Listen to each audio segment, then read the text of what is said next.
It's yet another wonderful day in this beautiful city of Lagos, and you're watching Meet the Boss, brought to you by ConnectNigeria.com. I still remain your humble host, William Sazamba, and today on the program we shall be playing around the book industry, and we shall be talking about all you need to know about book publishing, writing itself, and a whole lot of other wonderful information.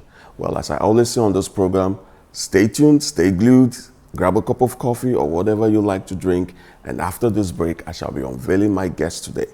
You're watching Meet the Boss. We shall be right back. Looking for the best events? Log on to ConnectNigeria.com. Welcome back to the show Meet the Boss, brought to you by ConnectNigeria.com. I did tell you before that short break that today we shall be playing around the book industry, and my guest is no other person than Lola Shoneyin, the brain, the founder behind the brand known as Ouida. Madam, you're welcome to the program. Thank you so much for having me. And I must say you have a beautiful place here. Thank you so much. Good. I like that word, beautiful, because that was all part of the plan. Great. Now, typical on this program, before I like starting off by allowing my guests do us the honors of formally and properly, so to speak, introduce themselves to the viewers back home. So please, introduce yourself. So my name is Lola Shoneyin. I'm a mom of four. I'm a writer. Okay. I am a publisher. I organize two festivals, Ake Arts and Book Festival and the Kaduna Book and Arts Festival. I also am a bookseller because we're here in the bookstore, and I am an avid reader. Fantastic. Good. Now, can you tell us how this whole journey started for you? Was this what you were from day one cut out to do?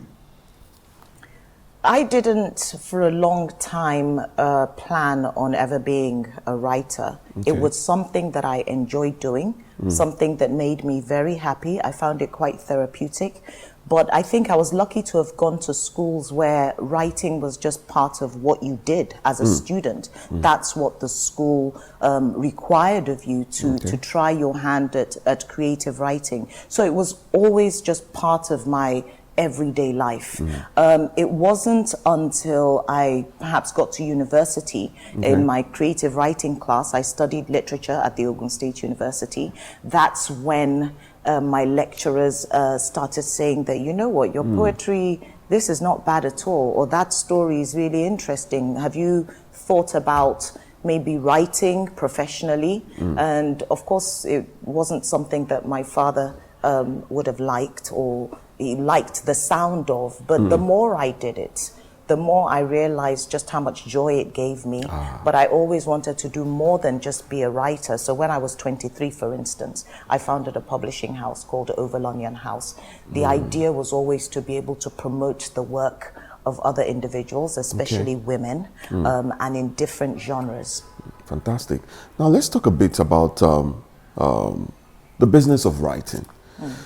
Is it something you would describe as lucrative, as good enough to make ends meet, to make a good living from?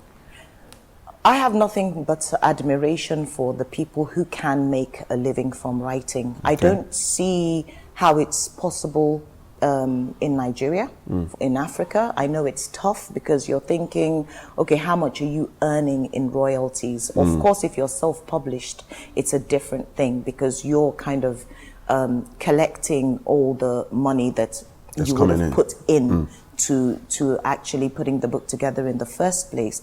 But I like to tell young writers, emerging writers, that you should get a job.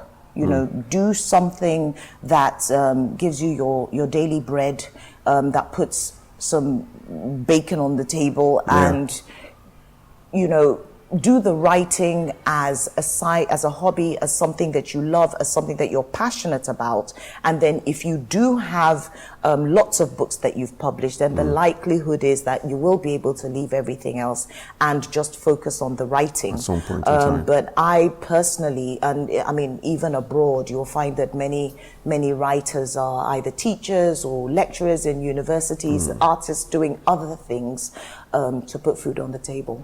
Fantastic. Now let's talk about your brand, Ouida. For starters, why the name Ouida? Something struck me when I saw the name Ouida. For starters, I saw the we aspect, which is a French meaning for yes, Yeah. but I was lost with the da, the da. Yeah. So why the name Ouida? Well, we like to say it's because we, the book people, but that's not it. Okay. Ouida is a slave, well, it used to be a slave port in Benin Republic. And for me, it's about reclaiming the name, ownership, and of course there's a bird, which is the Ouida bird or Ouida bird, whichever one you like, which has this incredibly kind of beautiful long tail. And when we were starting off Ouida Books, we liked the idea of going with a bird, you know, like penguin and puffin, and that's what it's kind of been the tradition. But we were really delighted that there was this alternative spelling and alternative meaning. So we just kind of quickly adopted it. So our logo is that bird, but when it comes to what the word means, it's Ouida. Which is a way of reclaiming, like I said, and changing totally the meaning of the word and what it means to people. It goes from a word that perhaps signifies or represents something that's very negative in our history. And the idea is for it today to represent freedom, Africans having a voice, being able to express themselves freely. Fantastic. Well, I kind of like that initial phrase of we the book people. I like that. It has a bit of swag to it. Well, nice. Now, how long has the brand been in existence? So Ouida, we started Ouida Books in 2017, maybe 2016 actually. And it was just in response to the environment. It was just to create another outlet for writers of African descent who are living and working on the continent. I was becoming increasingly frustrated by the idea that we only gravitate towards books that have received some sort of Western validation, and it's only when, you know, a publisher from the West tells us that, oh, this is a book by a Nigerian, that we kind of rush to go and read it. And I thought that that was kind of counterproductive to establishing an effective publishing industry that actually serves the people. So for me, what was important to be able to discover, to find, to seek out local talent and publish those authors and make them homegrown stars. So if Western publishers then like what they see and wants to kind of be part of it, they can then come and purchase the rights from Africa rather than the other way around, where African publishers are scrambling to see if they can obtain the rights to publish books written by Africans, you know, from Western publishers. Fantastic. Now, how has the experience been? I mean, you just said some amazing things that you guys are doing at Ouida. How has the experience been? And can you also let us know some of the other things that go on within Ouida?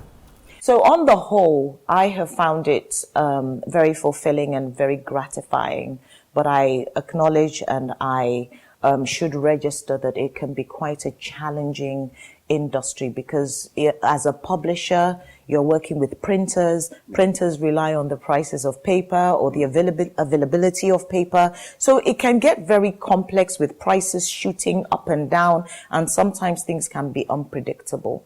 But for that idea of being able to showcase a new writer, a new poet, I think it makes it all worth it. The establishment in itself has kind of evolved. So we have this fantastic bookstore where we stock a whole lot of books celebrating Africa and African writers and African fiction. We've also got a non-fiction section. We've also got a children's book section. But we right here, just on the other side, we have a workspace where people who want to be in this sort of environment can sit and work. On the first floor, we have our publishing house, which is where all the magic happens, and our little conference center where we do sip and paint and some of our other activities. Then on the top floor is where you'll find the Book Buzz Foundation, and that's where we organize the Ake Arts and Book Festival along with my incredible staff and the Kaduna Book and Arts Festival. And the last room on the top floor is an audio studio, which we just established this year, late last year actually, as a way of kind of going with the times. People are becoming more aware and more engaged, you know, with audiobooks, and we don't want to be, you know, caught left out. Yeah, we want to be part of that action, especially since, I mean, this is, for instance, with Aku in Ghana, Aku Books, we're thinking of establishing an award for audiobook narrators, you know, because these are any method, any means of putting books in people's hands or putting books in people's heads, I'm interested in. I'm also interested in kind of people who want to do podcasts where they're talking about books. These are all things that contribute and enhance the book business. Fantastic, fantastic. Now, I like the fact that you briefly talked about your fantastic team, which will bring me to a question I usually ask most of my guests on the show. What role do you think having a good and formidable team plays towards the overall success of a brand? It's really important to have competent individuals around you. When you're in a position where you're leading, I mean, you are metaphorically clearing obstacles and anything that's going to stop you from achieving your goal. You're using your head, you're using your brain, you know, you are kind of a driving force, and coming behind you, you need a structure that can maximize the introductions, the connections, the partnerships, and that's where having a formidable team comes in. I've had situations where I've worked with different people, I mean, over the years, both with Ouida and Ake Festival, and I have to tell you that the team that I have right now is pretty amazing. I work with only women, so we have an office of, I think it's 11 or 12 women, and I never imagined it would happen. I grew up with 5 brothers, so I didn't, for a long time, I didn't even know how well it would work for me to be, to work with just women, or but I have found it so incredible. I love it, and I have a whole lot of respect and affection for the women who work with me. Fantastic. Now, I still have some few more questions, but I think at this point we'll go on a break, and when we come back, I'll ask some more questions before we go to this interview wrap. Okay. Let's go. Well, viewers, you're still watching Meet the Boss, brought to you by ConnectNigeria.com, and my guest today is no other person than Lola Shoneyin, the founder and the brain behind the brand known as Ouida. And we have been sharing some wonderful insight as regards to the business of writing and the brand itself and all the other numerous things they do. After the break, I still have some more questions for my guests, so please don't go nowhere. We shall be right back. Looking for the best events? Log on to connectnigeria.com. Welcome back to Meet the Boss, brought to you by ConnectNigeria.com. I still remain your host, William Sazamba, and my guest today is still no other person than Lola Shoneyin, the founder, the brain behind the wonderful brand known as Ouida. And we have been having some wonderful discussions so far. Madam, welcome to the second half of today's discussion. Very happy to be here. Good. Now, let's talk a bit more about the business of writing, especially when it comes to the area of copyright. I mean, we're in the month of April, and customary every 23rd of April, according to UNESCO, is a day set aside for the World Book Day, or the World Book and Copyright Day. So I want to pick your mind on the issue of copyright. How would you rate the issue of copyright from your experience in Nigeria? From where we're coming from to where we are now, and what does the future hold? Thank you for that question. It's quite interesting, because when I look back on my career as a writer, which is a 25-year career now. Fantastic. I published my first book when I was 23 years old. Things really have changed. So in those days, of course, you knew how many copies of your book was published. You would probably go and chase up booksellers. You know where the bookstores are. I gave you 10 copies. How many have you sold? Or you go to the shelf. There were 5 here. Now there are 3. Now there are 3. So you can't hide. You want me to? Where's 2? You know, where's the money? You know, things like that. It was very much a situation where you had some sort, or you could feel like you had some sort of control. And let's not also forget that we had a really vibrant publishing industry. I think in those days, it was just kind of winding down. I mean, the publishing heyday, you know, in Ibadan, where the industries were kind of known everywhere, and we had so many international publishing houses actually established, you know, on the African continent and in Ibadan. And then slowly things started to change. So the first thing was that they sort of wound down their operations. Obviously, a lot of it had to do with what was happening in the military era, which played its own part in destroying that industry through the humiliation and the persecution of intellectuals who were producing and writing these books. You will be amazed at some of the titles that we had and the freedom with which people wrote on different topics.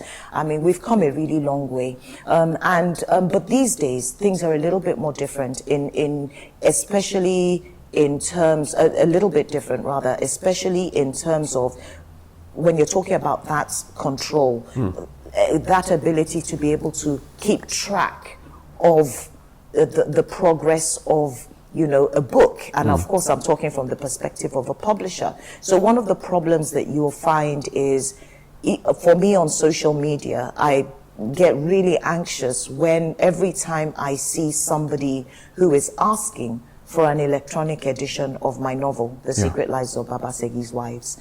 I totally appreciate just how much people have embraced this work. But I think a lot of the sharing of the electronic version, which then translates to, you know, crime basically, and you know, piracy and copyright infringement and all that, it comes from ignorance. A lot of people do not understand what is wrong with sharing a work or a novel that somebody else had to kind of sweat to create. They feel very entitled in their ability to just share it. But what that does, and what I keep trying to tell people, is that there's no more effective way to destroy the publishing industry, which of course relies on these same writers. So if writers are not receiving their royalties, if it's impossible to give them royalties, because rather than buy the book, you've gone to download or collect the electronic version from somewhere, then how are these writers going to be able to really focus on their writing? How are they going to survive? How is it that we're happy in a situation where the people who produce a work, that, you know, something that they labored and worked hard to do, are not in any way being rewarded? So people just kind of see the idea of, you know, getting a book from a friend or somebody on Instagram, the electronic version. They're not seeing its end to end, how it impacts the career of the writer, the you know, rewarding of the writer, the rights of the writer, you know, so all this comes into play. And I think we're in quite a difficult situation. I would personally, I would like to see more being done around at least seeking to control or ensure that if you have decided that you're a vendor and what you're going to be doing is working, if your work involves using the writing of other people or selling it on, then you have to know that, you know, some sort of remuneration or some sort of compensation has to go back to the person who created that piece of work. But I say this to you knowing that there is a particular agency, I think it was under the Ministry of Youth and Sports or something. They were trying to create this massive electronic library. So I heard about it and I was really quite excited, only to find there, and this was a government-run agency, an entity, that they had just, I don't know where they downloaded them from, but they had a collection of all books by Nigerians, by international writers, and they were just there, and people could just go and download them for free. Wow. And this, and it really shocked me how that was even possible. Who sat down to come up with such an idea? Wow. Who is this person who has decided that they're in the business of books, but has no idea about the legal ramifications around it? Yeah, of the consequences, like you've said, the ramifications, the legal implications. I mean, it's shocking. It really is shocking. And I was, we did I got in touch with a few other writers. It was actually a Nigerian writer that pointed it out to me and directed me to that site as well. So even Lola Shoneyin's works, all Chinua Achebe's books. I mean, every writer, they were just there. You could just click and download. Wow. That's serious. Now let me do a follow-up on some of your comments on this. What would you say call it the evolution of technology, digitization? Would you say it has helped the writing business, or in some way caused most of the problems you just itemized earlier? How would you rate it, or what would be your take on technology and the business of writing? I think it's great. I think technology is good. I think that some of these issues are teething problems. We're still coming round to the idea of kind of, of ebooks and that sort of thing. It's going to eventually kind of clean itself up if we have a serious, if we have serious oversight, and we have, the appropriate government agencies. We have a copyright commission, I believe, or something like that, are involved and ensuring that they're shutting down individuals who are kind of peddling the work of others illegally. But I think on the whole, what it has given people is access to writing. And on a continent like ours and in a country like ours, for instance, where we have 10 million out-of-school children, in certain parts of the country, we need to be doing everything that we can to make sure that people have access to books. But it shouldn't have to go through this illegal route. It's, of course, about investing in young people, in reading, in literacy. It's a real investment, because the gains are many and they are plenty. And it's not always something that you see immediately, but people also have to learn patience to see when these gains come into full fruition. Fantastic, fantastic. Now, at this point, I want to talk a bit more. I mean, we're already on the home stretch for today's discussion, but I'm still tempted to talk about this baby of yours. I mean, when the name is mentioned, when you hear the name Lola Shoneyin, one of the most popular thing that comes to the mind of most average people is this work. Babasegi, yeah. Now, tell us a bit more about this work, and what were some of the things that motivated you, that inspired you to come up with this little baby here? So, it was a story, it's based on a story that was told to me when I was 14 years old by my brother's girlfriend, who was a medical student. And as soon as I heard it, I thought, oh my goodness, that would make such a good play. And I was even thinking about plays, because we'd just finished reading Professor Lola Shoneyin's A Lion and a Jewel in secondary school. So I was thinking, this one would be good to pepper men. The way that book, because I was still just so annoyed at that age with my teenage angst that what the hell does the future hold for women?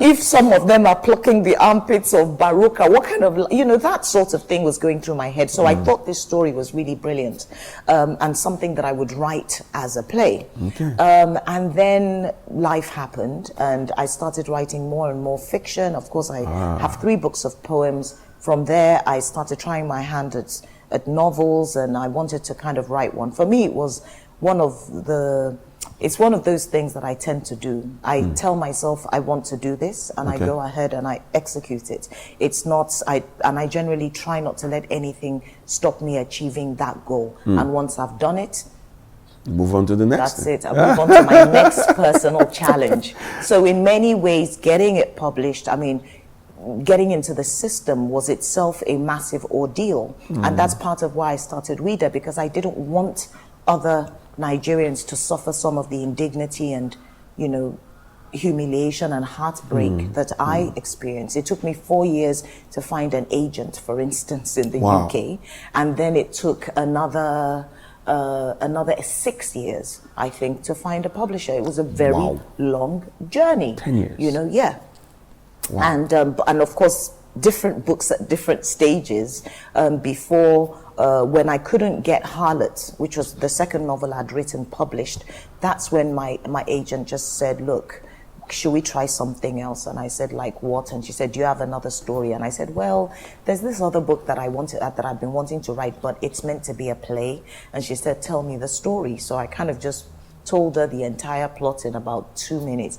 And she just said, Lola, write your book. That is the book.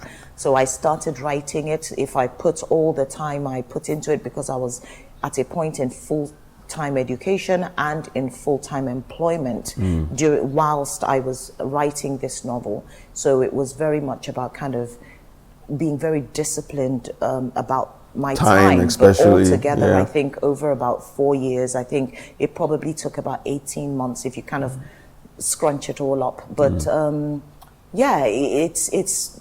it's just been an incredible journey with all the languages it's available in. I can never even keep up, from Norwegian to Turkish to French to Spanish to Italian to Hebrew to Arabic, so it's been translated into many languages. It's been adapted as a stage play as well. I remember that. It's been adapted as a one-woman play. Somebody that I do not know contacted me from Austria and said she read it, but she couldn't get it out of her mind, and she'd created an entire graphic novel of the book. And of course, most recently, it's Netflix is going to be producing the series. Ebony Life is producing it. How does that make you feel? I just seeing how far it's gone, how does it make you feel? Really, it's very exciting, but that thing I described to you earlier. See, once I'm at a point, I'm on to the next thing.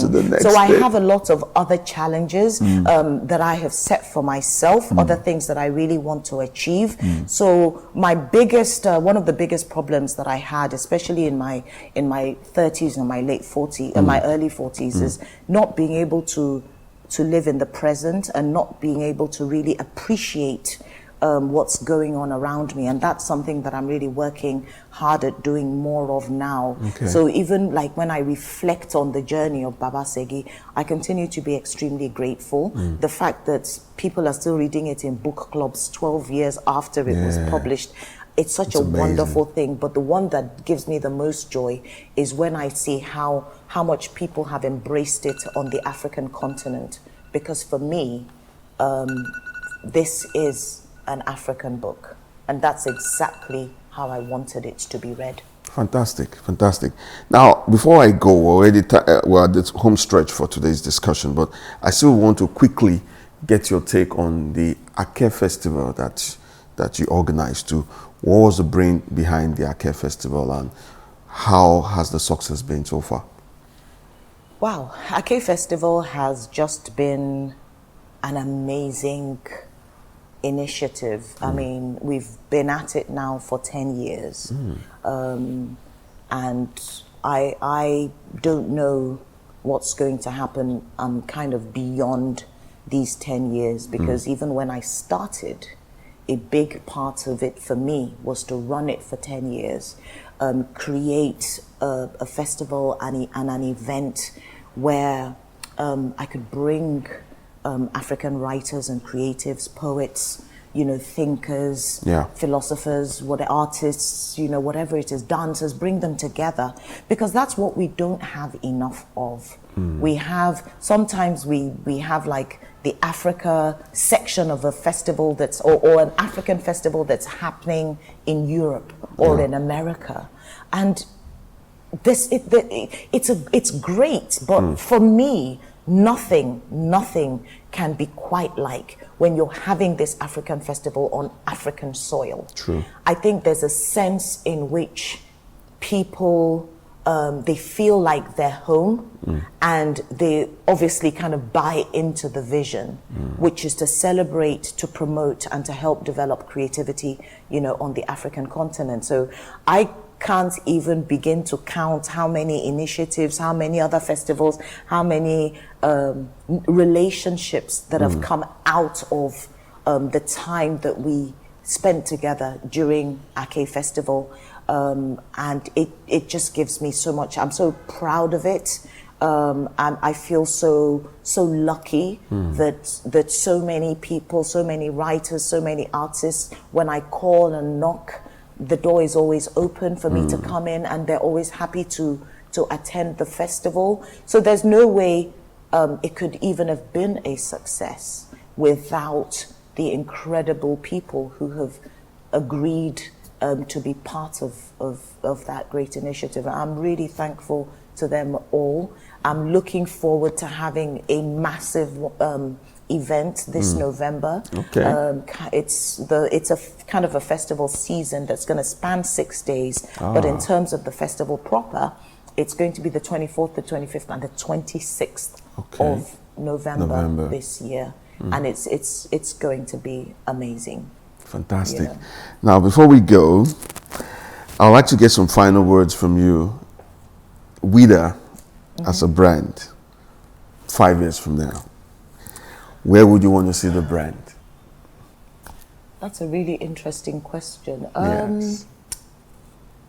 The brand is still evolving. Okay. So even this space being called Ouida in this way, for a long time it was Ouida House / Book Buzz Foundation. Okay. And then eventually, so we've done a lot of even restructuring internally this year to create this sort of cultural space where people come for their book launches, where people can meet other book lovers. That was always part of what my heart's desire, what I really wanted to have, especially on the mainland, because sometimes it looks like all the good stuff is happening on the island, and there are, a lot of us writers actually live on the mainland anyway, the ones that are here, so why not create something here so we have a place to go to that's an artistic environment, and where there's food. So we have a cafe here, but we only sell Nigerian street food. That's like our focus. We didn't want to compete with all the amazing restaurants around. We simply cannot compete, actually, because it's a very small operation, but you can get really good coffee, a variety of different teas, and some street food. So yo, ewa going, different things like that. Are you kidding me? So I'm not kidding you. Now you're altering my... whetting your appetite. But yeah, so it's still evolving. Okay. I have big dreams, but I'm also very patient with watching those dreams unfold and watching, because the environment changes as well. And I pride myself in being very adaptable. So that's why it's actually difficult for me to say in 5 years. I know what I want to happen in 5 years, but I'm also going to be very, very quick to change course should things happen in a way that, should the situation demand it. Fantastic. And I think that adaptability is really important for any kind of entrepreneur. Fantastic. Now, finally, in line with this year's World Book and Copyright Day, what would be your final advice to viewers watching today's interview? What would you tell them about book reading, book writing, and the business of book? I would say to them that buying books for your children, and I'm talking to parents here, is the greatest gift that you could give your kids. Buying them books. In a country and an environment sometimes where we can be very depressed or unhappy or dissatisfied with so many things that are going on around us. Books are a way to at least still be able to experience the world through the eyes of other people and through the experiences of other people, living vicariously through your characters and really enjoying the world. So I even say that if people want to jackpot, look, I have a list of books that you better read before you leave these shows. So you don't go and get lost. Exactly. There's certain books like Caste, which you should read to understand racism. Once you've given a child that seed where they value books, they don't see a book as just a collection of words. They see books for what they mean and how they can guide you. And of course, with a lot of these books, these are books that are talking about the experience of other people. So it's almost like having an agony aunt that keeps guiding you through your life, but whilst enriching your experience and enlightening you. So I just want to say that it's very important for schools, for parents to ensure that reading and access to books is a gift that they give to their children, to their wards, and to those around them that they love. It's a gift that will forever keep on giving. And I want to say, please, to those of you who are sharing electronic copies of books, please stop it. Thank you. Thank you very much. Well, I'm forced to even throw this extra question. Are there any books you want to recommend to the viewers back home? I mean, you talked about parents and their kids. Is there any notable book you might want to recommend to them? They can come in and check it out. They can. Or books that you personally have read that I think are amazing. Yeah. If I had to recommend books, I would straight away recommend The Teller of Secrets by Bisi Ajapon. I think it's an incredible work. Great. I think it's very readable. And I think it tells us a lot about what it's like growing up as a young woman, as a girl on the African continent, and some of the very difficult situations that we can find ourselves in. Sometimes, even the situations we find ourselves in that were not created by us, but created by those who are supposed to guide, protect, and direct us. So I love The Teller of Secrets by Bisi Ajapon. I also love Stay With Me by Ayobami Adebayo, which has won several awards. It even won the Nine Mobile Award a few years ago. It's an incredible work. I love the poetry of Dami Ajayi and Logan February. Nice. We don't read enough poetry these days. So yes, I'm basically just telling you about, the books that I have loved and the books that have stayed with me. We also stock books by kind of non-African writers. And my go-to book for understanding the world, for understanding my own blackness, vis-a-vis the blackness that one finds in other climes, is Song of Solomon by Toni Morrison. That book really taught me a lot about identity, about strength, about resolve, but also helped me to understand the consequences and how we often find ourselves in situations that were not of our making, but we have to still survive and thrive where possible if we can. So I love any book by Toni Morrison, to be honest, any book by Isabel Allende, and any book by Margaret Atwood, I would recommend. I love women authors, and maybe, An Ordinary Wonder, which I think is an incredible book by a woman called Buki Papillon, where she's actually exploring the idea of what it means to be intersex, because I don't think it's something that we fully explore or want to talk about. So it's, I mean, there's so many books you can read to understand our world better. And I look forward to being able to push more books that can do that out into the public space. Well said. I mean, we can talk on and on and on about the business of book.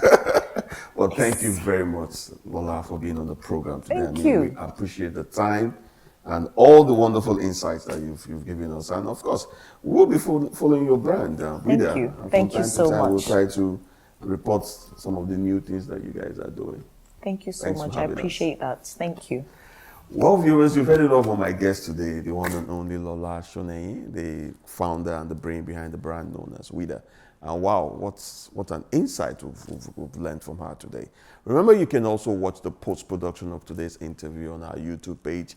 Just go to YouTube, search for Cntv, and you'll see this interview and all the other numerous interviews we've brought to you on this program.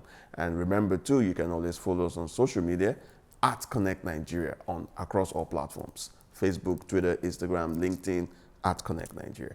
And as I always say too, if you want to reach out to my personal self, it's William Suzomba across all mediums too.